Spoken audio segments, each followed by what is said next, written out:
sudah diundang-undangkan dalam kanun Al-Aisi, dalam kanun Bogota Alam sejak masa Sultan Iskandar Muda tahun 1606 sampai 1637. Itu puncaknya dari gemilangnya Aceh pada saat itu. Maka diperintahkan dalam kanun itu sebulan sebelum mencapai Ramadan ini harus diakomodir seluruh orang miskin, kaum duafa, para fakir miskin untuk dibagi-bagikan daging, memang daging.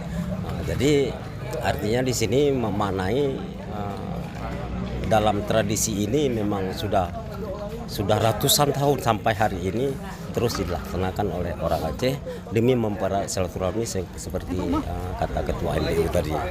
Jadi inilah yang menjadi momen, walaupun di Aceh sendiri menganggap megang ini selama 2 hari memang sangat sakral. Ini adalah kesempatan bagi orang yang dermawan, bagi orang yang kaya, yang ingin berbagi terhadap sesamanya dalam rangka menghadapi bulan Ramadan. Jadi sudah siap semua. Jadi